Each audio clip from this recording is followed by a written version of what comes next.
আপনি যদি হক কথা বলেন, বিরোধিতা আপনজনদের পক্ষ থেকে প্রথম আসবে। আজকে এখান থেকে মাহফিল শেষ করে বাড়িতে যাওয়ার পর আপনার যে ছেলে নামাজ পড়ে না,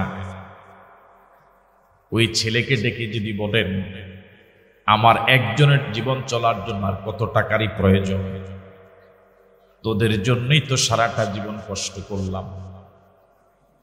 সকালবেলা দোকানে যাই, রাত 10টা-11টা পর্যন্ত বিরতিহীনভাবে দোকানে সময় দেই, সময় মতো খেতে পারি না। সকালের নাস্তা খেতে খেতে 12টা, দুপুরের খাওয়া খেতে খেতে আসর। এভাবে অনিয়মিত খাওয়া খেয়ে কে অসুস্থ হয়ে গেলাম। এত কষ্ট করে তোদেরকে লালন পালন করি, নামাজ পড়িস না। আজ থেকে সিদ্ধান্ত, নামাজবিহীন আমার ঘরে থাকা যাবে না। যদি এই কথা ঘরে গিয়ে বলেন, আপনার ছেলে সর্বপ্রথম আপনার বিরোধিতা করবে। কথা বলে না কেন? ঠিক নয় কি? আপনার যে স্ত্রী পর্দা করে না, শরীয়ত মতো চলে না, যে স্ত্রীর জন্য লক্ষ লক্ষ টাকা খরচ করলেন, জীবন দিয়ে ভালোবাসেন, আজকে গিয়ে যদি সিদ্ধান্ত দেন পর্দাবিহীন থাকা যাবে না, পর পুরুষকে দেখা দেওয়া যাবে না, নিয়মিত নামাজ পড়া লাগবে, কোরআন মজিদ তেলাওয়াত করা লাগবে, আমি কোনো বেনামাজির জন্য এত কষ্ট আমি করব না। যে স্ত্রী এতদিন পর্যন্ত আপনাকে প্রিয়তম স্বামী বলে আপনাকে অনেক আদর সোহাগ করেছে, ওই স্ত্রীর সাথে আপনার ঝগড়া শুরু হবে। ঠিক না? এই পৃথিবীতে আপনজন কেউ নাই। যতদিন দিতে পারবেন ততদিন ভালো, দেওয়া বন্ধ তখন খারাপ হয়ে যাবে। ঠিক না? বিশ্বাস করো যুবকেরা, কলেজার টুকরা যুবকেরা, এখন তো বন্ধুদেরকে দেখলে ভালো লাগে, আড্ডা দিতে ভালো লাগে, গল্পে বসতে ভালো লাগে। তুমি আজ বিপদে পড়ো, তোমার বন্ধুকে তুমি পাশে পাবা না। আর্থিক অসঙ্গতি, আর্থিক সংকটে যদি তুমি পড়ো, বন্ধুর কাছ থেকে টাকা পাবা না। যে বন্ধু তোমাকে পরকালমুখী বানায় না, আল্লাহমুখী বানায় না, নামাজি হতে বলে না, এ বন্ধু তোমার বন্ধু নয়, এ তোমার শত্রু। আল্লাহ আমাদেরকে বুঝার তৌফিক দান করুন বলি আমিন। সর্বপ্রথম পাথর মারল আবু লাহাব, আপন চাচা। দাওয়াতি কাজের গতি যত বাড়লো, বিরোধিতাও তত বাড়লো। এভাবে কেটে গেল 44, 45, 46। কোরআন মজিদ নাজিল হওয়ার পর প্রথম 3 বছর গোপনে, এরপর 3 বছর, না এরপর 2 বছর, 4 এবং 5 প্রকাশ্যে দাওয়াত দিলেন। বিরোধিতা বাড়া শুরু হলো, বিরোধিতা চরম আকার ধারণ করল। ইমানদারের সংখ্যা ধীরে ধীরে বাড়ল। গরিব ইমানদার যারা, অসচ্ছল যারা, তাদের উপরে জুলুমের মাত্রা বহুগুণ বেড়ে গেল। যারা বেশি গরিব তাদের উপর অত্যাচার তত বেশি।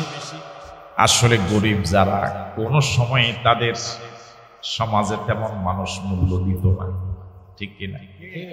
এখনো তো সমাজের মানুষ তেল যার মাথায় আছে তার মাথায় আবার কি দেয়। আপনাদের এলাকায় এরকম আছে?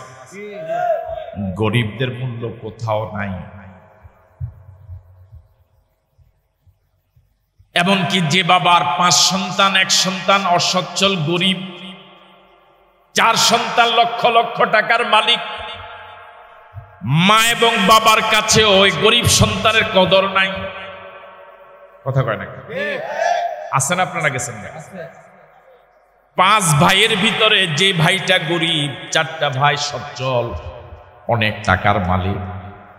যে ভাইটা গরিব, এই গরিব ভাইটা ওই বাকি ধনী 4 ভাইয়ের কাছে কোনো সম্মান পায় না। ধনী 1 ভাইয়ের যদি একটা ছেলের বিয়ে হয়, মেয়ের বিয়ে হয়, গরিব চাচাটা এই ভাতিজা ভাতিজির বিয়েতে সম্মানজনকভাবে দাওয়াতও পায় না। ঠিক নয় কি? ভাগ্নির বিয়ে বাকি যে চার মামা ধনী মানুষ কার্ড দিয়ে দাওয়াত দেওয়া হয়, বারবার তালাশ করা হয়, ফোন করা হয়। বোন ফোন দেয়, বাগ্নি ফোন দেয়, মামা আপনাকে আসাই লাগবে। বোন ফোন দেয়, ভাই আপনাকে আসাই লাগবে। কিন্তু যে মামাটা গরিব, হয়তো কার্ডও পায় না, ফোন দেওয়া হয় না। ঠিক না? সমাজে গরিবদের তেমন দাম নাই, গরিবদের মূল্য কোথাও নাই। সমাজে এখনো গরিবরা চরম বৈষম্যের শিকার। যারা আর্থিকভাবে অসচ্ছল গরিব পরিবারে বৈষম্যের শিকার। সমাজে, মসজিদে, মাদ্রাসায়, প্রতিষ্ঠানে, রাষ্ট্রে, সব জায়গায় গরিবরা বৈষম্যের শিকার। ঠিক নয় কি? মানুষ মারা গেলে পরে আপনাদের এলাকায় মেহমানদারি করেন, বিভিন্ন সময় মেজবানদারি, মেহমানদারিতে করায়। আমি মাসআলা বলছি না, যদি এই খাওয়াটার আয়োজন কেউ করে তাহলে তো এই আয়োজনের একমাত্র অতিথি হওয়ার কথা গরিবরা। কারা? সমাজে যারা অসহায় গরিব। কিন্তু দুর্ভাগ্যজনক হলেও সত্য, ওই গরিবরা দাওয়াতই পায় না। ঠিক নয় কি? সমাজে কত অসহায় গরিব ভালো খেতে পারে না, ভালো জামা কাপড় পরতে পারে না, অসুস্থ হলে পরে টাকার অভাবে চিকিৎসা করাতে পারে না। এরকম হাজার হাজার নয়, লক্ষ লক্ষ গরিব সমাজে বসবাস করে। দেশটা যদি ইসলামী রাষ্ট্র হতো, কোরআন দিয়ে যদি দেশ চলত, যাকাত ভিত্তিক অর্থ ব্যবস্থা যদি প্রিয় জন্মভূমিতে চালু হতো, আল্লাহর কসম করি বলি, সর্বোচ্চ 5-10 বছরের ভিতরে যাকাত খাওয়ার মতো একজন লোকও পাওয়া যেত না।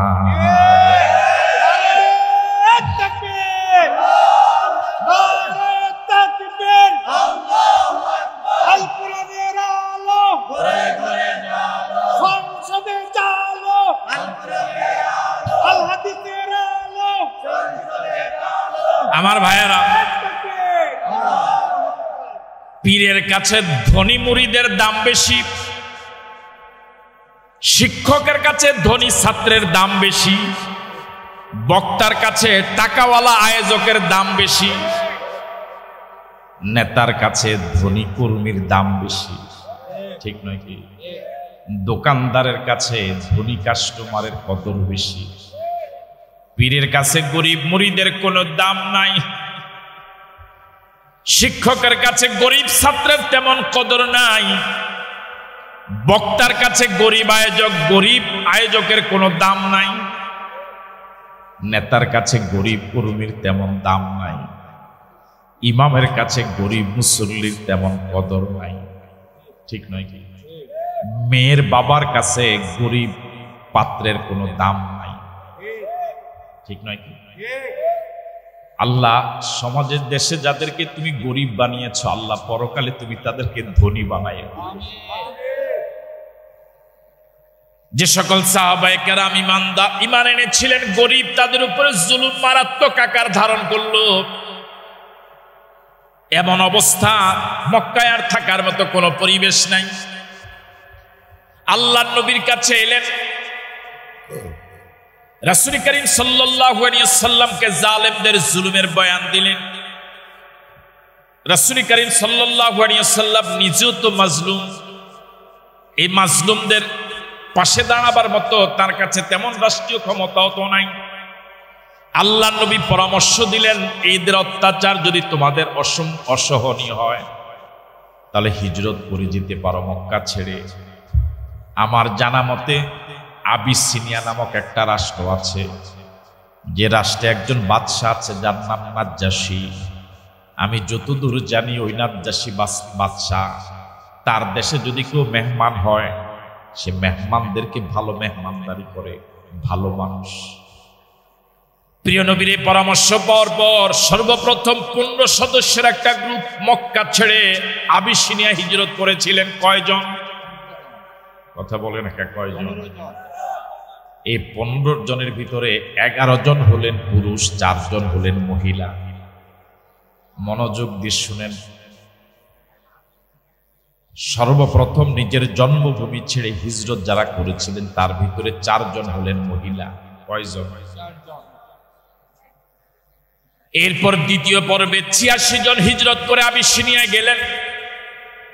প্রথম পর্বে 15 জন, দ্বিতীয় পর্বে 86 জন। কোরআন মজিদ নাজিল হওয়ার পর 5 বছরের ব্যবধানে 45 বছর বয়স যখন রাসূলের, তখন মোট 101 জন হিজরত করে চলে গিয়েছিলেন আবিসিনিয়ায়। কয়জন? কথা বলে না, কয়জন?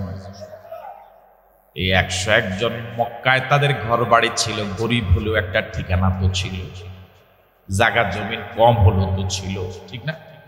গাছপালা কম হলেও তো ছিল। এই 101 জন ঘর বাড়ি ছেড়ে দিলেন, জায়গা জমিন ছেড়ে দিলেন, ঘর বাড়ি জায়গা জমিন সহায় সম্পদ যা ছিল সব ছেড়ে দিলেন, কিন্তু আল্লাহকে ছাড়ে নাই। আল্লাহু আকবার বলবেন না? আমার আপনার শিক্ষণীয় হলো, প্রয়োজনে জীবন দেব, ঈমান দেব না। রাজি আছি? প্রয়োজনে সব হারাবো কিন্তু ঈমান হারাবো না। রাজি আছি? কারা কারা রাজি? দুহাত তুলে দেখা।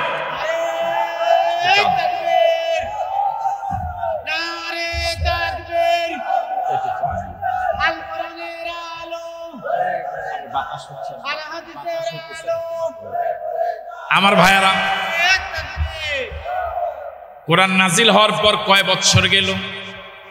কথা বলে না, কয় বছর গেল? 5 বছর। এখন রাসূলের বয়স কত? 45। কত বছর? 45। ঈমান এনেছেন সর্বমোট 141 জন। কয়জন? এই 5 বছরের দাওয়াতি কাজে সর্বশেষ এই 5 বছরের ভিতরে কালেমা পড়ছে মাত্র 141। 101 জন হিজরত করে চলে গেছে আবিসিনিয়ায়, আর রাসূলের কাছে রয়ে গেলেন মাত্র 40 জন। কয়জন? কয়জন? আবিসিনিয়া হিজরত করে যে 101 জন গেলেন, মক্কার কাফের এবং মুশরিকদের মেজাজ গরম হয়ে গেছে। একটা ছোট্ট গ্রাম থেকে যদি 101 জন চলে যায়, এটা কি অন্যদের নজরে পড়বে না? কথা বলে না, যুবকরা পড়বে। এই বাড়িতে 2 জন নাই, ওই বাড়িতে 5 জন নাই, এই বাড়িতে 10 জন। কারণ যারা এতদিন পর্যন্ত এদের উপর জুলুম করেছে, এখন এরা চলে যাওয়ার কারণে এখন তার জুলুম করতে পারছে না। মানুষ কত খারাপ! শেষ পর্যন্ত মক্কার সরকার বসে সিদ্ধান্ত নিল যে কোনো মূল্যে আবিসিনিয়া থেকে এদেরকে ফেরত আনতেই হবে। তার মানে এখন তার কিলাইতে পারতেছে না। কথা কয় না, কিলাইতে না পারার কারণে হাত কি করে? হ্যাঁ, আবার কর না, কুকুরা কি করে? কুটকুরা, চুলকায়, মানে হাত এখন এটা কিলাইতে তো পারতেছে না, এই জন্য হাতে কুরকুরা না কি জানি কইছে। এই খাসিয়তের মানুষ এখন দেশে আছে না নাই? আপনি যত ভালো আচরণ করবেন, সে আপনার সাথে খারাপ আচরণ করবে। এই চরিত্রের মানুষ আছে না নাই? তোদের অত্যাচারে, তোদের নির্যাতনে এরা ঘর হারালো, বাড়ি হারালো, জায়গা জমি সব ছেড়ে দিয়ে অন্য দেশে চলে গেল খালি হাতে। এরপরেও এরা ওই দেশের শান্তিতে থাকুক, এটা এরা চায়। তারা সিদ্ধান্ত নিয়ে 2 জনকে পাঠালো আবিসিনিয়ায়। কয়জন? এর মধ্যে একজন হলো আবু জেহেলের আপন ভাই, আরেকজন হলেন আমর ইবনুল আস রাদিয়াল্লাহু তাআলা। পরবর্তীতে তিনি কালিমা পড়ে মুসলমান হয়ে গেছেন। এই 2 জনকে পাঠিয়েছে আবিসিনিয়ার বাদশার কাছে মোটা অঙ্কের টাকা নিয়ে। এই টাকাটাকে আপনারা কি বলবেন? মাশাআল্লাহ, যুবকরা তো অনেক অ্যাডভান্স। এরাই তো জেনজি, এরাই তো আগামীর বাংলাদেশ। ইনশাআল্লাহ আগামী বাংলাদেশের স্বাধীনতা, সার্বভৌমত্ব এবং কোরআনের রাজ কায়েম করার জন্য তো এই যুবকদের দরকার। 2 জনকে পাঠালো ঘুষ সহ। সিদ্ধান্ত হলো এদেরকে ওই এলাকা থেকে এনে অত্যাচার করা লাগবে। মুসলমানদের কপাল এমনই, মাজলুমদের কপাল। আপনি জালেমদের কাছ থেকে দূরে সরে গেলেও জালেমরা আপনাকে অত্যাচার থেকে দূরে সরায় রাখবে না। আবিসিনিয়ার বাদশার কাছে গিয়ে 2 জন নিজের পরিচয় দিল। এখনো নিয়ম, এক দেশের রাষ্ট্রদূত যদি আরেক দেশে যায়, প্রথম তার পরিচয় পেশ করে। এই 2 জন আবিসিনিয়ার বাদশা নাজ্জাশীর কাছে পরিচয় দিল। তখনও কিন্তু নাজ্জাশী জানে না তার এলাকা যে 101 জন মেহমান ঢুকেছে। আবিসিনিয়ার বাদশার কাছে এই 2 জন প্রতিনিধি মোট অঙ্কের ঘুষ অফার করল এবং এই 101 জন ইমানদারের ব্যাপারে বলল, এরা আমাদের দেশটাকে নষ্ট করেছে, আপনার দেশকেও নষ্ট করবে। আমরা আপনার হিতাকাঙ্ক্ষী, আমরা চাই আপনার দেশটা ভালো থাকুক, এদেরকে আমরা নিয়ে যাই, নষ্ট করছে আমাদের দেশটাই নষ্ট করবে। সত্য বলছে না মিথ্যা বলছে? এবার বলুন তো দেখি, 101 জন মক্কার জন্য কল্যাণকর না অকল্যাণকর? আর যারা গেল, যারা এখন সমাজটা আগে এরকম ছিল, যারা চুরি করে তাদের গলার আওয়াজ বড়, যারা দেশের যত বিরোধিতা করে, চুরি করে, ডাকাতি করে, অপরাধ করে, দুর্নীতি করে, তাদের গলার আওয়াজ তত বড়। যারা এই অপরাধগুলোর সাথে জড়িত নয় ওদেরকে দেশ বিরোধী বলা, ঠিক নয় কি? গোটা মক্কার জন্য আবু জেহেল সবচেয়ে ক্ষতিকর। আবু জেহেলের প্রতিনিধি এই 2 জন ওই সময় সবচেয়ে ক্ষতিকর ছিল, কিন্তু বাদশার কাছে গিয়ে ডাহা মিথ্যা তথ্য দিল যে 101 জন আমাদের দেশের জন্য ক্ষতিকর, আপনার দেশের জন্য ক্ষতিকর। বর্তমান পৃথিবীতে যারা এই চরিত্রের, এটা নতুন চরিত্র নয়, এটা উত্তরাধিকার সূত্রে প্রাপ্ত চরিত্র। আবিসিনিয়ার বাদশা বিস্তারিত শুনলেন। ওই 101 জনের কাছে এবার রাষ্ট্রীয় দূত পাঠালেন রাজদরবার আসার জন্য। 101 জন এবার ভয়ে থরথর করে কাঁপা শুরু করলেন। এতদিন পর্যন্ত নীরবে ছিলেন, নিবৃত্তি ছিলেন, কেউ জানতো না। এখন বাদশা যেহেতু জেনেছে, এখন আর বাঁচার কোনো উপায় নাই, এটা ধারণা, কিন্তু না গিয়ে তো উপায় নাই। যাওয়ার আগে তারা সিদ্ধান্ত নিলেন, 101 জনের এই কাফেলা সবাই তো বাদশার সাথে কথা বলবে না, আমাদের মধ্য থেকে একজন নেতা নির্বাচন করা দরকার, যিনি বাদশার কথার জবাব দিবেন, বাদশার সাথে কথার নেতৃত্ব দিবেন আমাদের পক্ষ থেকে। ইসলাম শুধু একটা ধর্মের নাম নয়, ইসলাম একটা জীবন ব্যবস্থার নাম। শৃঙ্খলাবোধ শিখায়, সবাই কথা বলবে, এটার নাম দল নয়। কথা বলে না কেন? একটা দলীয় শৃঙ্খলা লাগবে, একজন নেতা লাগবে, নেতা কথা বলবে, বাকি সবাই চুপ করে নেতার আনুগত্য করবে, নেতার কথা শুনবে। সবাই যদি কথা বলে, এটার নাম শৃঙ্খলিত কোনো দল হতে পারে না। ইসলাম সুশৃঙ্খলতা শিখায়, নিয়মতান্ত্রিকতা শিখায়, রুচিশীলতা শিখায়। 101 জন বাদশার দরবারে নেতৃত্ব দেওয়ার জন্য একজনকে নেতা নির্বাচন করলেন, তিনি হলেন জাফর ইবনে আবি তালেব রাদিয়াল্লাহু তাআলা।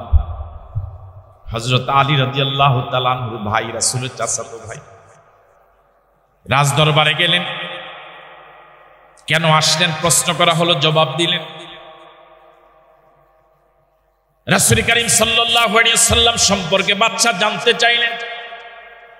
জাফর ইবনে আবি তালেব রাসূলের বয়ান দিলেন।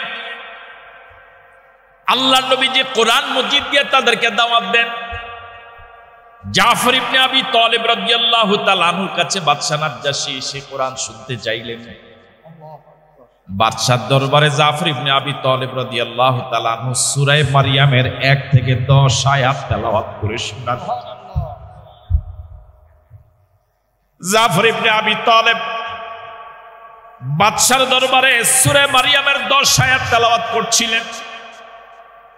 বাদশার কান দিয়ে তেলাওয়াতকৃত আয়াতগুলো ঢুকছিল আর কলবে গিয়ে আঘাত করলো, চোখ দিয়ে পানি পড়া শুরু হলো। তেলাওয়াত শেষে বাদশা সিদ্ধান্ত জানালেন, ওই 2 জনকে খালি হাতে দেশে ফিরে আসার জন্য আদেশ করলেন, আর রাজকীয় মেহমান হওয়ার জন্য 101 জনকে প্রস্তাব দিলেন। ঘোষণা করলেন, আজ থেকে যতদিন আপনারা থাকবেন, মন চায় রাজ দরবারে মেহমান হিসেবে আমার দেশে থাকবে। যার কেউ নাই তার কে আছে? আরো জোরে বলেন, কে আছে? 5 বছর কেটে গেল। এবার মক্কায় আর আছেন 6, 7, 8, 9, 10, 11, 12, 13, 8 বছর থাকবেন। এবার 6 থেকে 10 কোরআন মজিদ নাজিল হওয়ার পর নবুয়তের 6ষ্ঠ বছরের মুহররম মাসে মক্কার কাফের এবং মুশরিকেরা সম্মিলিতভাবে সিদ্ধান্ত নিল, বৈঠক করে সংসদে বসে কর্মীদেরকে মেরে লাভ নাই। এই কর্মীরা যার দাওয়াতে কালিমা পড়ে আমাদের ধর্ম ত্যাগ করেছে, ওই নেতাকে যদি খতম করা যায় তার ধর্ম শেষ। নাউজুবিল্লাহ। যোগে যোগে পৃথিবীর জালেমেরা নেতাদেরকে শেষ করে কর্মীদেরকে শেষ করার পরিকল্পনা আগেও নিয়েছে, বর্তমানেও নিচ্ছে। এর উদাহরণ আছে না নাই? তারা সিদ্ধান্ত নিল আল্লাহ নবীকে জেলে ঢুকাবে।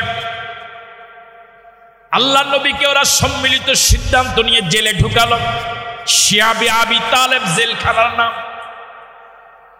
৬ষ্ঠ বছর মুহররম মাসে ঢুকলেন। ৭, ৮, ৯, ৬, ৭, ৮, ৯ আমার ভাইয়া ছিলেন, মানবেতর জীবন যাপন করলেন। আল্লাহর নবী, কুল কায়নাতের নবী, তামাম জগতের নবী, আল্লাহর পরে যার মর্যাদা, তামাম জগতের উপরে যার মর্যাদা, ওই নবী একদিন নয়, ২ দিন নয়, ৩টি বছর জেলে ছিলেন। আল্লাহু আকবার। মিষ্টি খাওয়া সুন্নাত, লাউ খাওয়া সুন্নাত, এই ওয়াজ আমরা সবাই করি। যার ডায়াবেটিস রোগ তিনিও মিষ্টি খান। যদি প্রশ্ন করেন আপনার তো ডায়াবেটিস 18, 19, মিষ্টি না খাইলে হয় না, হয়তো জবাব আসবে নবীর সুন্নত একটু খাই, ঠিক কিনা? কিন্তু মায়ের খাওয়া যে সুন্নত, জেলে যাব যে সুন্নত, এই সুন্নতের আমলের কাছেও নাই। আমরা সিংহবাগ, সুবিধাবাদ, জিন্দাবাদ। সুবিধাবাদ জোরে বলেন। ৩ বছর আল্লাহ নবী জেলে ছিলেন। আল্লাহ নবীকে কেউ হাদিয়া দেয় নাই, বরং আল্লাহ নবী বণিক দলদের কাছ থেকে টাকার বিনিময়ে কিছু কিনতে চাইলেও মক্কার কাফের এবং মুশরিকেরা ওই বণিক দলকে এলান করে দিত আগের থেকে, রাসূলের কাছে কিছু বিক্রি করা যাবে না। এত কষ্টকর জীবনযাপন আল্লাহ নবী করেছেন। আমার ভাইয়েরা, শুধুমাত্র এই কোরআন দিন দুনিয়াতে প্রতিষ্ঠিত করার জন্য, ইসলাম প্রতিষ্ঠিত করার জন্য। রাসূল কোরআন নাজিল হওয়ার পরে যদি কাফের আবু জেহেলকে যদি প্রস্তাব দিতেন, তুমি দেশ নিয়ে থাকো, রাষ্ট্র তুমি যেভাবে চালাও, আমার কোনো আপত্তি নাই, আমি আল্লাহর ঘরে ইবাদত বন্দেগী করব, তাসবিহ তাহলিল কোরআন মাজিদ তেলাওয়াত করব, কোনো বিরোধিতা কি হতো? হাদিয়া তোহফার কি অভাব হতো? বুঝেন না? মানে হাদিয়া তোহফার কি অভাব হতো? ৩ বছর পার হয়ে যাওয়ার পর রাসূল করিম সাল্লাল্লাহু আলাইহি ওয়াসাল্লাম এবার একদিন তার চাচা আবু তালেবকে ডেকে বললেন, চাচা, ওরা যে আমাদেরকে জেলে ঢুকালো, জেলে ঢুকানোর জন্য ওরা যে সংবিধান বা নীতিমালাটা লিখলো, যে আইনটা প্রণয়ন করলো, ওই আইনটা ওরা লিখে আল্লাহর ঘর কাবার পাশে ঝুলায় রাখলো। ঘর আল্লাহ, দখলে হলো কাফের। মনোযোগ আছে আপনাদের? রাসূল করিম সাল্লাল্লাহু আলাইহি ওয়াসাল্লামকে জেলে ঢুকানোর জন্য তারা যেই অন্যায় আইনটা করলো, ও আইনটা লিখে আল্লাহর ঘরে ঝুলায় রাখছে। এবার রাসূল আবু তালেবকে বললেন, চাচা, আমাদের বিরুদ্ধে ওরা যা লিখেছে জেলে ঢুকানোর সপক্ষে, ওই লেখার ভিতরে যত জায়গায় আল্লাহর নাম আছে, আল্লাহর নামটাই অক্ষত আছে, আর সব লেখাগুলো উলু পোকায় খেয়ে ফেলেছে। আল্লাহু আকবার বলবেন। উলু পোকা কি চিনেন? যেটা কাপড় খায়, বাঁশ খায়, যে ওটা না, বুঝেন নাই কথা? একটা পোকা তো কাঠ খায়, ওটার নাম কি? আর কাপড় চোপড় খায়, এটার নাম উলু। ও কয় তেলা পোকা পেলে খায়। উলু উলু বলা, উলু পোকা না, উই পোকা, উই পোকা। রাসূল বললেন, উই পোকা খেয়ে ফেলেছে। আবু তালেব এই ঘটনা শুনে অবাক। আবু তালেব বললেন, মুহাম্মদ, তুমি যা বলেছ সত্য। রাসূল বললেন, চাচা, জীবনে কোনোদিন মিথ্যা কথা বলি নাই। আমার ভাইয়েরা, এই কথা শুনে আবু তালেব বললেন, মুহাম্মদ, তোমার কথা যদি সত্য হয়, তাদের লেখনী সবটাই যদি উই পোকা খেয়ে ফেলে, আমি কথা দিলাম আমাদেরকে আর জেলখানে আবদ্ধ ওরা রাখতে পারবেন। আল্লাহু আকবার বলবেন। আবু তালেব দৌড়ে গেলেন কাফেরদের কাছে, কাবার পাশে ওরা বসা। আবু তালেব গিয়ে দেখেন মক্কার বড় বড় মাতবরেরা, বড় বড় নেতারা আল্লাহর ঘরের পাশে বসে বসে খোশ গল্প করছে। আসলে পৃথিবীর বড় বড় নেতাদের কোনো কামে নাই, কোনো চাকরি বাকরি নাই, শুধু গল্প গুজব আর কথা কয়। আপনি দেখবেন এলাকার নেতাদের সিংহভাগই কোনো চাকরি বাকরি নাই, ব্যবসা বাণিজ্য নাই, শুধু বসে বসে গল্প গুজব করা ছাড়া আর কারে ধরবে কারে খাইবে এই কাম ছাড়া আর কোনো কামে নেই। বিশ্বাস হয় আপনাদের? আমার ভাইয়ারা, আবু তালেব গিয়ে বললেন, তোমরা যে জায়গায় বসে গল্প করছো, তোমরা আমাদেরকে জেলে ঢুকালাম যে নীতিমালার আলোকে, ওটা যেটা তোমরা লিখেছো এটা তো উই পোকায় খেয়ে ফেলেছে, শুধু আল্লাহর নাম জায়গায় জায়গায় রয়ে গেল। ওরা তো এটা বিশ্বাসই করতে পারলো না, ওরা বললো না এটা হতেই পারে না। আমাদের ক্ষমতা সম্পর্কে আবু তালেব তোমাদের কি জানা নাই? আমাদের কথায় মক্কায় উঠে কথা কয় না, আমাদের লেখনের উপরে উই পোকা হাত ধরবে, এটা হতেই পারে না। আমাদের এমন দাপট, আমাদের এমন ক্ষমতা, উই পোকা আমাদের লেখনের মধ্যে মুখ লাগাবে, এটা হতেই পারে। আবু তালেব বললে সব জায়গায় মাতবাড়ি চলে। আল্লাহ আকবার। যদি বিশ্বাস না হয় এখান থেকে তো আল্লাহর ঘর কাছে গিয়ে দেখো। সেখানে ওরা গেল দলবদ্ধভাবে যাওয়ার পর ওরা অবাক হয়ে লক্ষ্য করলো আল্লাহর নবী যা বলেছেন সব সঠিক। আল্লাহু আকবার। শুধু আল্লাহর নাম জায়গা জায়গা যত জায়গায় লেখা আছে অক্ষত আছে, আর সব উই পোকায় খেয়ে ফেলেছে। এমন নবীর উম্মত হতে পেরে খুশি না ভেজা? এই জন্য যত কম আওয়াজ দিয়া পড়েন আলহামদুলিল্লাহ। রাসূল করিম সাল্লাল্লাহু আলাইহি ওয়াসাল্লাম জেল থেকে ছাড়া পেলেন। জেল থেকে ছাড়া পাওয়ার 6 মাস পর আবু তালেব ইন্তেকাল করলেন। জেল থেকে ছাড়া পাওয়ার 7 মাস পর খাদিজাতুল কুবরা রাদিয়াল্লাহু তাআলা ইন্তেকাল করলেন। তখন রাসূলের বয়স 50 বছর। এই বৎসরকে বলা হয় আমুল হুজনে, সবচেয়ে দুশ্চিন্তার বৎসর। আবু তালেব প্রভাবশালী মানুষ, যতদিন জীবিত ছিলেন মক্কার কাফের এবং মুশরিকেরা যত বিরোধিতাই করেছে আল্লাহ নবীর গায়ে হাত তোলার সাহস পায় নাই। বাহির আল্লাহ নবী মানসিক যত নির্যাতনের শিকার হয়েছেন, ঘরে আসতে পরে খাদিজাতুল কুবরা রাদিয়াল্লাহু তাআলা আনহার কাছে বলতেন, খাদিজা সান্ত্বনা দিতেন, আজ বাহিরের আশ্রয় নাই, আজ ঘরের সান্ত্বনা দুনিয়ায় নাই। ঠিক নয়? ঠিক। এমন সময় আল্লাহ নবী একদিন বাজারে গেলেন, চাচা জীবিত নাই, খাদিজা জীবিত নাই, 50 বছর আল্লাহ নবীর বয়স। আল্লাহ নবী একদিন বাজারে গেলেন, যেই দেহ মুবারকে মশা এবং মাছি বসা হারাম, হারাম এবং হারাম। মক্কার কাফের এবং মুশরিকরা বাজার থেকে কাদা মাটি রাস্তা থেকে উঠাইয়া আল্লাহ নবীর গায়ে মেরেছে। নাউজুবিল্লাহ। কারো কাছে বলার মতো লোক নাই। আল্লাহ নবী আল্লাহর ঘরে সিজদা দিচ্ছিলেন, আল্লাহকে সিজদা দিচ্ছিলেন। মক্কার কাফের এবং মুশরিকেরা জবে করা উটের বিশাল নাড়ি বড়িগুলো আল্লাহ নবী যখন সিজদায় গেলেন, সিজদারত নবীর মাথার উপরে জবে করা উটের বিশাল নাড়ি বুড়িগুলো দিয়ে ওরা চাপা দিয়ে আল্লাহ নবীকে জীবন্ত হত্যা করার পরিকল্পনা নিয়েছে। এবার আপনাদের কাছে প্রশ্ন, রাস্তায় গেলে কাদা মাটি মারে, আল্লাহকে সিজদা দিতে গেলে উটের নাড়ি ভুড়িগুলো পিঠে চাপা দিয়া জীবন্ত হত্যা করার পরিকল্পনা করে, আজ খাদিজাও নাই, আবু তালেবও নাই। এই অবস্থায় কি মক্কায় আর থাকার মতো কোনো পরিবেশ আছে? কথা বলে না, থাকার মতো কি কোনো পরিবেশ আছে? রাসূল করিম সাল্লাল্লাহু আলাইহি ওয়াসাল্লাম সিদ্ধান্ত নিলেন তায়েফে যাবেন। দাওয়াতি কাজ তো আর বন্ধ করা যাবে না, তায়েফে যাবেন সিদ্ধান্ত নিলেন। আল্লাহ নবী 70 মাইল দূরে তায়েফে গেলেন, সঙ্গে একজন যায়েদকে নিয়ে। রাসূল করিম সাল্লাল্লাহু আলাইহি ওয়াসাল্লামের তায়েফের ইতিহাস আপনারা জীবনে বহুবার শুনেছেন। রাসূল তায়েফে ছিলেন মোট 20 দিন। এই 20 দিন আল্লাহ নবীকে কেউ একবেলা খাওয়ার মেহমানদারি করে নাই। এই 20 দিন আল্লাহ নবীকে কেউ বসতে দেয় নাই। আল্লাহ নবীকে কেউ মেহমানদারি করে নাই, কেউ আরামে একটু বসার সুযোগ দেয় নাই। আল্লাহ নবীকে একটু থাকতে কেউ দেয়। আল্লাহ নবী রাস্তা দিয়ে হাঁটলে পরে তায়েফের দুষ্ট যুবকেরা পাথর মেরে মেরে আল্লাহ নবীর দেহ মোবারক থেকে বারবার রক্ত ঝরিয়েছে। চতুর্দিক থেকে দাঁড়িয়েছে। আল্লাহ নবী মাঝখান দিয়ে যাচ্ছিলেন, বৃষ্টির মতো পাথর মারা শুরু হলো।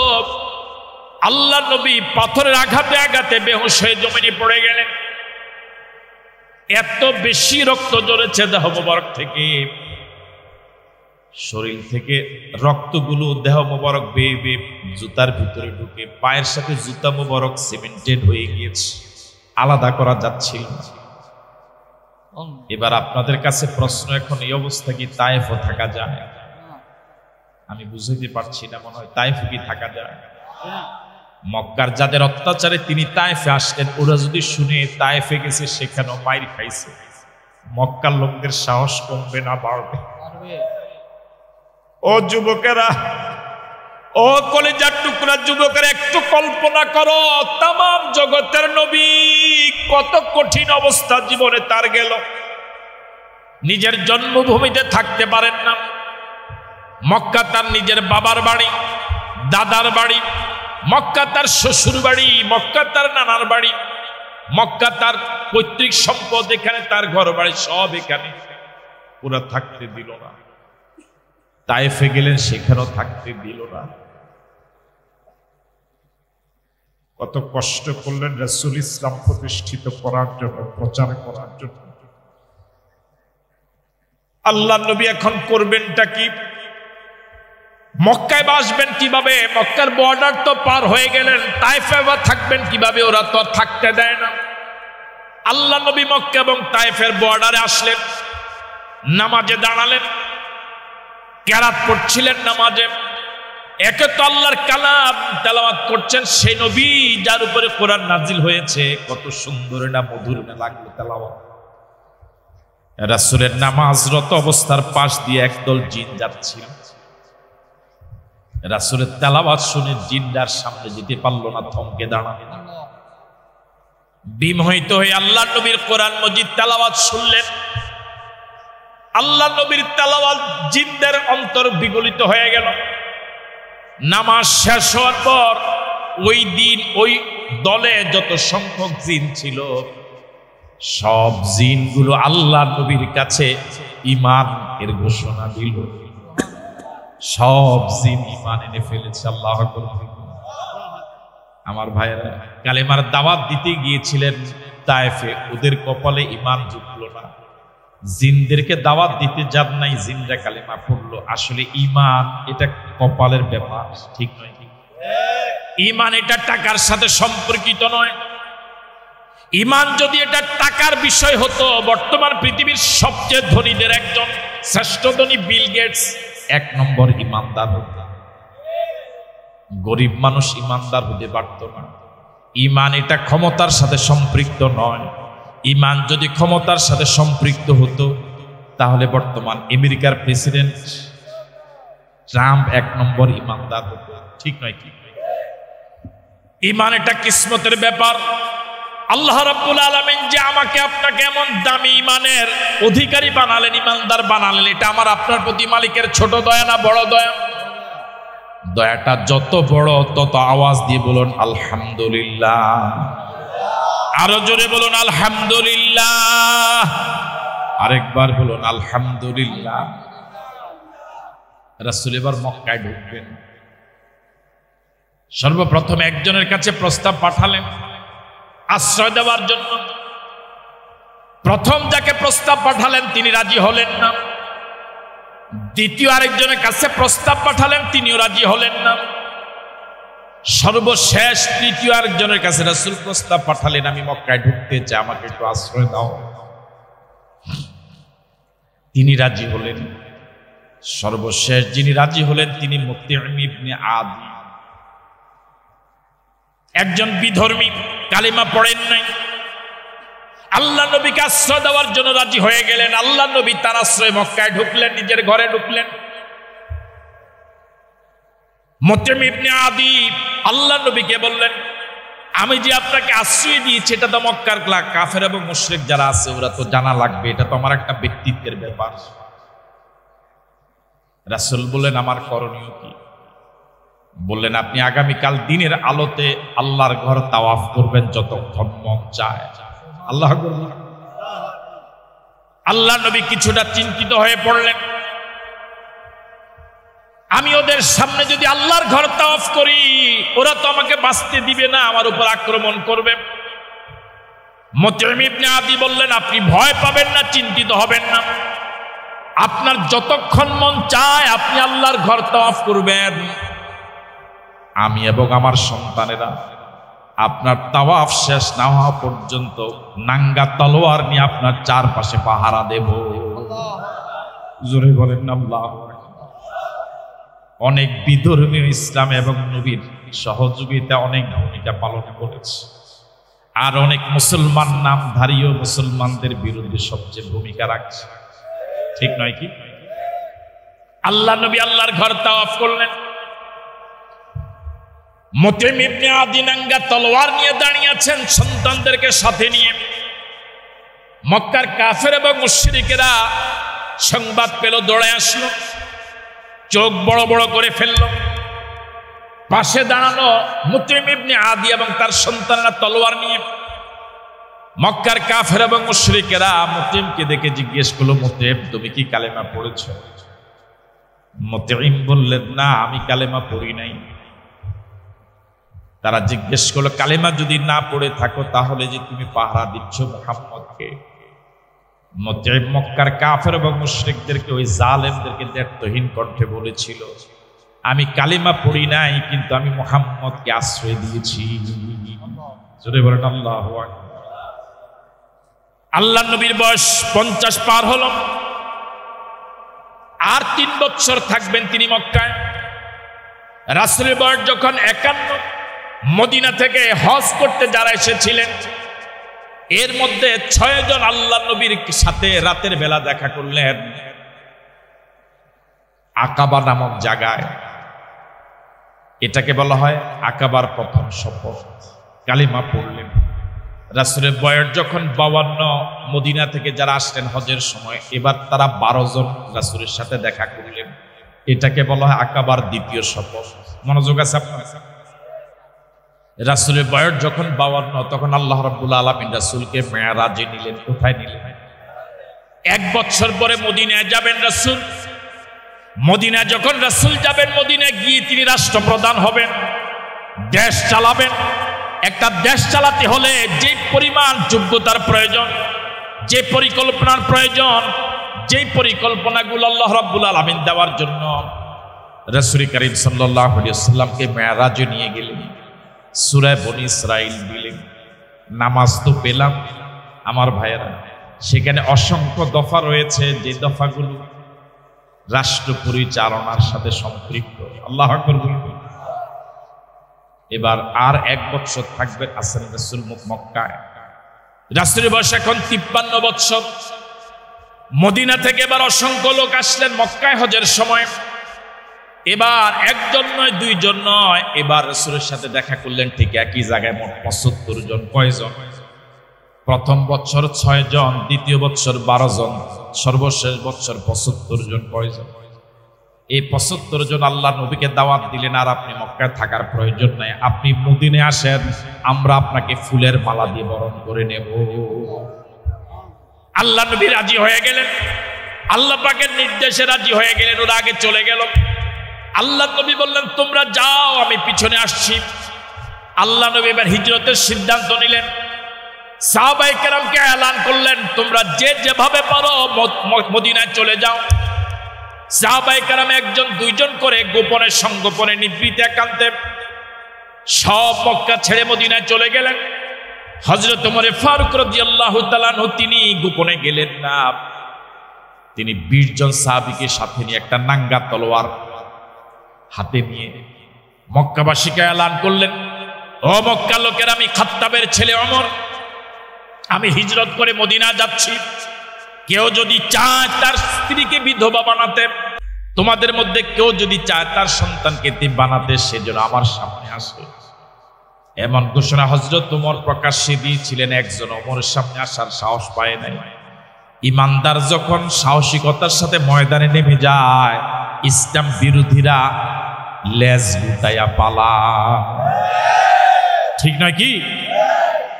আমার ভাইয়ারা, একে একে সব চলে গেলেন মক্কা, একরকম প্রায় খালি। রাসূল করিম সাল্লাল্লাহু আলাইহি ওয়াসাল্লাম রয়ে গেলেন হযরত আবু বকর সিদ্দিক রাদিয়াল্লাহু তাআলা আনহু, রয়ে গেলেন হযরত আলী রাদিয়াল্লাহু তাআলা আনহু, থেকে গেলেন হযরত হামজা রাদিয়াল্লাহু তাআলা আনহু। এই অল্প কয়েকজন হযরত আবু বকরের পরিবারের কয়েকজন সদস্য। রাসূল করিম সাল্লাল্লাহু আলাইহি ওয়াসাল্লাম হযরত আবু বকর সিদ্দিক রাদিয়াল্লাহু তাআলা আনহুকে নিয়ে রাতের গভীর অন্ধকারে মক্কা ছেড়ে মদিনায় হিজরত করে গেলেন।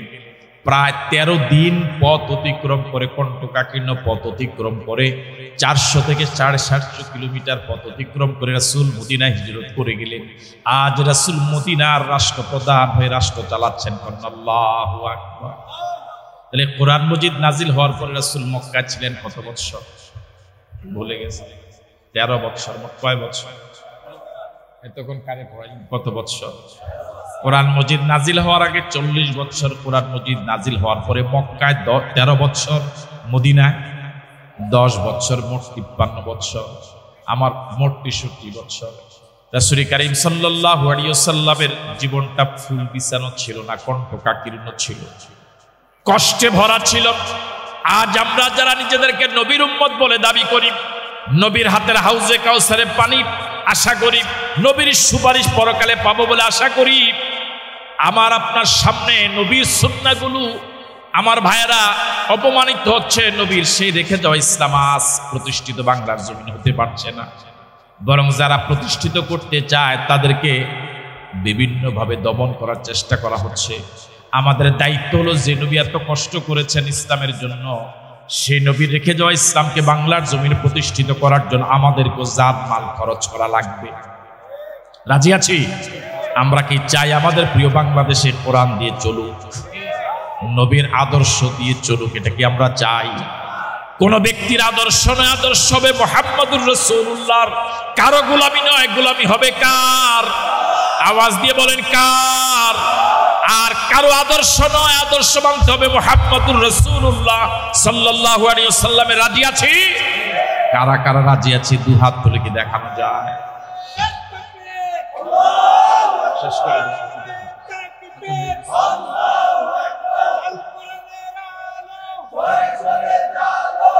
আল্লাহ কবুল করে বলি আমিন। আল্লাহ কবুল করে বলি আমিন। আল্লাহ রাব্বুল আলামিন আমাদেরকে সত্যিকারের রাসূলের আশিক হওয়ার তৌফিক দান করুন, রাসূলের প্রতি প্রাণ ভরে দরুদ পড়ার তৌফিক দান করুন, রাসূলের আদর্শ অনুযায়ী চলার, রাসূলের আদর্শ প্রতিষ্ঠিত করার আমাদেরকে তৌফিক দান করুন। হাযা মা ইনদি ওয়াল ইলমু ইনদাল্লাহ আলাইহি তাওয়াক্কালতু ওয়া ইলাইহি উনীব। আসসালামু আলাইকুম ওয়া রাহমাতুল্লাহি ওয়া বারাকাতুহু। সম্মানিত ইসলাম প্রিয় তাওহীদি জনতা, আমাদের অধ্যক্ষার মাহফিলের প্রধান মেহমান এবং সভাপতি মহোদয় আমাদের মাঝে এসে গিয়েছেন। আমরা এখন সালাতুল ইশারের আযান হবে, এখানে নামাজ হবে। আপনারা যাদের হুজুরে আমাদের এখানে ঈদগাহর পূর্ব পাশে টিউবওয়েল রয়েছে, ওখানে আসেন, এখানে সালাতুল ইশার হবে, এখানে জামাত হবে। ও আপনার তো জি জি ভালো আছেন? আপনি ভালো আছেন? ওকে।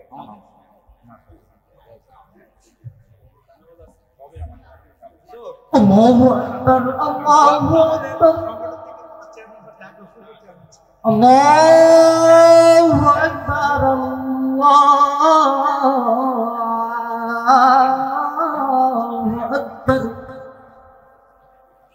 أشهد أن لا إله إلا الله أشهد أن لا إله إلا الله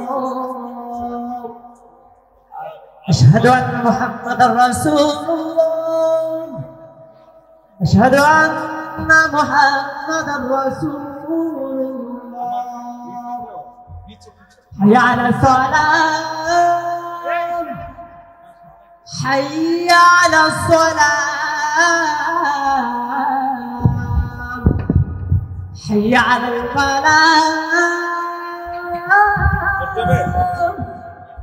حي على الفلاح الله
রাসূলের জীবনী তো এক মহাসাগর। এই অল্প সময়ে তার গোটা জীবনী আলোচনা করা তো সম্ভবই নয়, বরং শুরু করা যেতে পারে। আল্লাহ রাব্বুল আলামিন আমাদেরকে অল্প সময়ে রাসূলের জীবনীর গুরুত্বপূর্ণ কিছু দিক আলোচনা করার তৌফিক দান করুন বলি আমিন। আমাদের প্রিয় নবী 570 খ্রিস্টাব্দ 12ই রবিউল আউয়াল সোমবার এক বর্ণনা মতে সুবে সাদেকের সময় এই পৃথিবীতে এসেছিলেন। দুনিয়াতে আসার আগেই তার আব্বা ইন্তেকাল করেছে। দুনিয়াতে আসার পর তার আম্মা ইন্তেকাল করেছে। রাসূল করিম সাল্লাল্লাহু আলাইহি ওয়াসাল্লাম মক্কায় তার শিশুকাল, কিশোরকাল, যৌবনকাল কাটিয়েছেন। 40 বছর পর্যন্ত তিনি মক্কার আলো বাতাসে বেড়ে উঠেছিলেন। তখনও কোরআন মজিদ নাজিল হয়নি। 40 বছর পরে হেরা পর্বতে ধ্যানমগ্ন থাকাকালীন আল্লাহ রাব্বুল আলামিন জিবরাইল আলাইহিস সালাতু ওয়াস সালামকে পাঠিয়ে কোরআন মজিদের সূরা আলাকের প্রথম 5 আয়াত ইকরা বিসমি রাব্বিকাল্লাযী খালাক এ থেকে শুরু করে প্রথম 5 আয়াত নাজিল করে কোরআন মজিদ নাজিল করা শুরু করলেন। 23 বছর জিন্দেগিতে কোরআন মজিদ তিনি কমপ্লিট করলেন। রাসূল করিম সাল্লাল্লাহু আলাইহি ওয়াসাল্লাম এই পৃথিবীতে 63 বছর ছিলেন।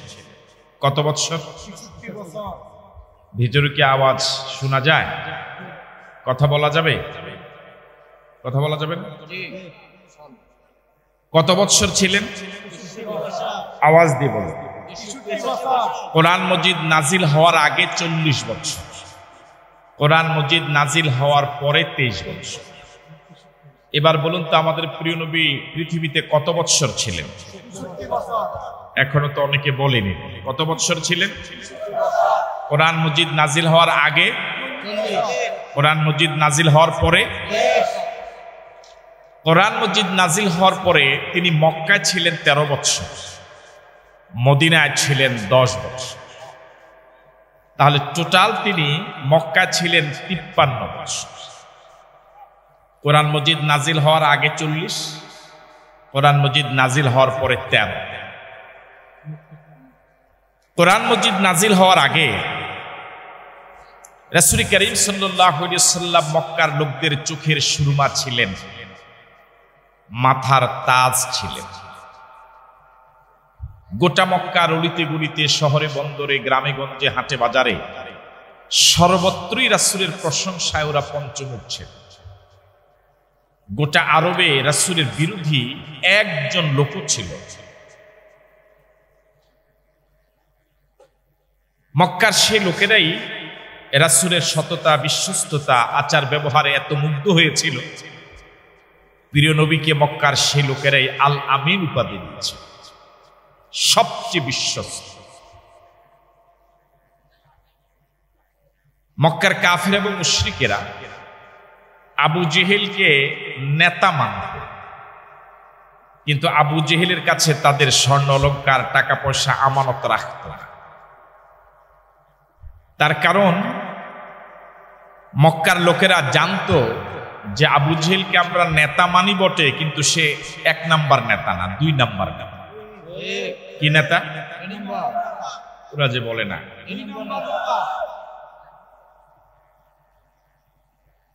প্রিয় নবী মুহাম্মদুর রাসূলুল্লাহ সাল্লাল্লাহু আলাইহি ওয়াসাল্লামের কাছে মক্কার ওই লোকেরা তাদের সম্পদগুলো আমানত রাখত। এই ঘটনা তো আপনারা শুনেছেন জীবনে বহুবার। রাসূল যখন হিজরত করছিলেন, হিজরতের এই কঠিন সময়ে হযরত আলী রাদিয়াল্লাহু তাআলা আনহুকে ডেকে রাসূল ওই মক্কার লোকদের আমানতগুলো বুঝিয়ে দিয়েছিলেন, একটি তালিকা ধরে দিয়েছিলেন যে এই তালিকায় এই লোকগুলোর এই আমানত আমার কাছে রয়েছে, তুমি সে আমানতগুলো পৌঁছে দিবা। সুবহানাল্লাহ বললেন। একটু কল্পনা করেন, যাদের অত্যাচারে তিনি জন্মভূমি ছাড়তে বাধ্য হচ্ছেন, এরকম চরম শত্রুদের রাখা আমানত তিনি পরিশোধ করতে ভুল করেন। সুবহানাল্লাহ বললেন। এমন নবীর উম্মত হতে পেরে খুশি না বেজার? এই জন্য আওয়াজ দিয়ে বলুন আলহামদুলিল্লাহ। বর্তমান পৃথিবীতে এরকম বহু নেতা আছে,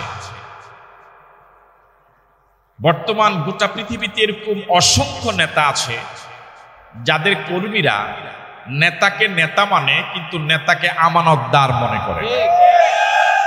নেতাকে নেতা মানে, কিন্তু একান্তে নিবৃত্তে গোপনে যদি কেউ আলাদাভাবে ওই কর্মীকে নেতার সম্পর্কে প্রশ্ন করে, সে ডানে বামে তাকিয়ে যখন দেখবে কেউ নাই, তখন বলবে সে একটা বাজে মানুষ। ঠিক নয় কি? এই চরিত্র উত্তরাধিকার সূত্রে পাওয়া। রাসূল করিম সাল্লাল্লাহু আলাইহি ওয়াসাল্লামের উপর কোরআন নাজিল হলো 40 বছর পর। কোরআন মজিদ নাজিল হওয়ার পরে রাসূল করিম সাল্লাল্লাহু আলাইহি ওয়াসাল্লাম 3 বছর একান্তে দাওয়াত দিয়েছিলেন, খুব প্রকাশ্যে দাওয়াত দেন। এই প্রথম 3 বছরে ঈমান এনেছিলেন যারা, তাদের সংখ্যা একেবারেই কম। হযরত খাদিজাতুল কুবরা রাদিয়াল্লাহু তাআলা আনহা, হযরত আবু বকর সিদ্দিক রাদিয়াল্লাহু তাআলা আনহু, হযরত আলী রাদিয়াল্লাহু তাআলা আনহু, হযরত যায়েদ রাদিয়াল্লাহু তাআলা আনহু, এই হাতে গোনা এই অল্প কয়েক।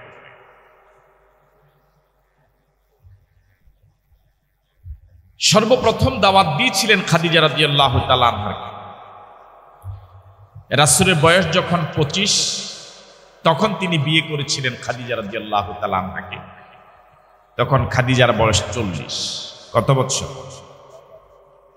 কোরআন মজিদ নাজিল যখন হলো তখন রাসূলের বয়স 40, খাদিজার বয়স তখন 55। 15 বছর দাম্পত্য জীবন কাটালেন তারা। কোরআন মজিদ নাজিল হওয়ার পর সর্বপ্রথম দাওয়াত দিলেন, কোরআন মজিদের দাওয়াত দায়িত্ব পাওয়ার পর খাদিজাতুল কুবরা রাদিয়াল্লাহু তাআলা আনহাকে, যার সাথে 15 বছর দাম্পত্য জীবন কাটালেন। খাদিজা রাদিয়াল্লাহু তাআলা আনহা রাসূলের পক্ষ থেকে কালিমার দাওয়াত পাওয়ার পর, ঈমানের দাওয়াত পাওয়ার পর কাল বিলম্ব করেন নাই, কোনো প্রশ্ন করেন নাই, বরং কালিমা পড়ে ঈমানদার হয়ে গেলেন। সুবহানাল্লাহ। আমরা এখন যারা এখানে আছি বিবাহিত, নিশ্চয় আপনি সাক্ষী দিবেন এই কথা, একজন স্ত্রী তার স্বামীকে জীবন দিয়ে ভালোবাসতে পারে, স্বামীর জন্য জীবন দিতে পারে, কিন্তু স্বামীকে নবী হিসেবে মেনে নেওয়া এত সহজ নয়। ঠিক নয় কি? রাসূল করিম সাল্লাল্লাহু আলাইহি সাল্লাম যখন খাদিজা রাদিয়াল্লাহু তাআলা আনহাকে কালেমার দাওয়াত দিলেন, আমি তো নবী, প্রিয়তমা স্ত্রী খাদিজা বিলম্ব করেন নাই, পাল্টা কোনো প্রশ্ন করেন নাই, বরং জবাব দিয়েছিলেন 15 বছর আপনার সাথে দাম্পত্য জীবন কাটালাম, আপনার ভিতর বাহির সব আমার নখদর্পণে, একই ছাদের নিচে সুদীর্ঘ 15 বছর কাটালাম। দীর্ঘদিন আপনার সাথে সময় দেওয়ার পরে আমার মনে হয়েছে নবী ছাড়া এমন চরিত্র আর কারো হতে পারে না, এমন নবীর উম্মত হতে পেরে খুশি না বেজা? এই জন্য আওয়াজ দিয়ে বলুন আলহামদুলিল্লাহ। দাওয়াত দিলেন হযরত আবু বকর সিদ্দিক রাদিয়াল্লাহু তাআলা আনহুকে। সুদীর্ঘকালের বন্ধু ছিলেন আবু বকর, বাল্য বন্ধু। বন্ধুর কাছে বন্ধুর সব গোপন বিষয় প্রকাশ হয়ে যায়। বন্ধু বন্ধুর জন্য জীবন দিতে পারে, বন্ধু বন্ধুকে জীবন দিয়ে ভালোবাসতে পারে, কিন্তু বন্ধু তো বন্ধুকে ঈমান আনতে পারে না, ঠিক নয় কি? আবু বকর রাদিয়াল্লাহু তাআলা আনহুকে যখন কালেমার দাওয়াত দিলেন, নিজের নবুয়তের পরিচয় দিলেন, সুদীর্ঘকালের দীর্ঘদিনের বন্ধু আবু বকর রাদিয়াল্লাহু তাআলা আনহু কাল বিলম্ব করেন নাই, বরং সাথে সাথে কালেমা পড়ে ইমানদার হয়ে গেলেন। সুবহানাল্লাহ। 3 বছর গোপন দাওয়াত দিলেন, ঈমান আনলেন মাত্র 3-4 জন। 3 বছর পার হয়ে গেল, রাসূলের বয়স এখন 43 পার হলো। ওয়ানজির আশিরাতাকাল আকরাবিন, নিকটাত্মীয়দের আপনজনদেরকে কালেমার দাওয়াত দেওয়ার জন্য নির্দেশ এলো। রাসূল পাহাড়ে উঠলেন, আওয়াজ দিলেন, কাছের জনগণ এসে দাঁড়ালো, সমাবেশ হয়ে গেল। আল্লাহ নবী উপস্থিত জনতাকে লক্ষ্য করে বললেন, আমি যদি বলি এই পাহাড়ের পিছনে তোমাদের জন্য শত্রু অপেক্ষা করছে, আমার কথাকে বিশ্বাস করবে? সকলে এক বাক্যে স্বীকৃতি দিলেন, অবশ্যই বিশ্বাস করব। গোটা জিন্দেগিতে আপনি একটি মিথ্যা কথা বলেছেন, এটা আমাদের জানা নাই। আল্লাহু আকবার। এবার আল্লাহ নবী বললেন, ইয়া আইয়ুহান নাস কুলু লা ইলাহা ইল্লাল্লাহ তুফলিহুন। ও মুসলমান, ও মানুষেরা, স্বীকার করে নাও, মেনে নাও, আল্লাহ ছাড়া কোনো ইলাহ নাই, কোনো আইনদাতা নাই, কোনো বিধানদাতা নাই, ইবাদত বন্দেগী পাওয়ার বিকল্প আর কেউ নাই। দুনিয়াতেও সফল, পরকালও সফল। এই প্রকাশ্যে দাওয়াত দেওয়ার পর সর্বপ্রথম যে ব্যক্তি আঘাত করেছে, পাথর মেরেছে, অন্য কেউ নয়, আপন চাচা আবু লাহাব। বুঝতে পারিনি? যে দেহ মোবারকে মশা এবং মাছি বসা হারাম, হারাম এবং হারাম। এতদিন যে লোকেরা রাসূলকে আল আমিন উপাধি দিল, প্রশংসা যারা এতদিন পঞ্চমুখ ছিল, কালেমার দাওয়াত দেওয়ার পর, কোরআন মজিদের দাওয়াত দেওয়ার পর, ওদেরই একজন আপন চাচা, নিজের ঘরের মানুষ, নিজের বংশের মানুষ, সর্বপ্রথম পাথর মানো। তাহলে বোঝা যায় যে জীবনে কোরআন মজিদ আছে, ওই জীবনে বিরোধিতাও আছে। আর বাঁচতে বলে, যে জীবনে কোরআন নাই, ওই জীবনে বিরোধিতাও নাই। এই ঘটনায় দ্বিতীয় যে বিষয় শিক্ষণীয়, সেটা হলো এই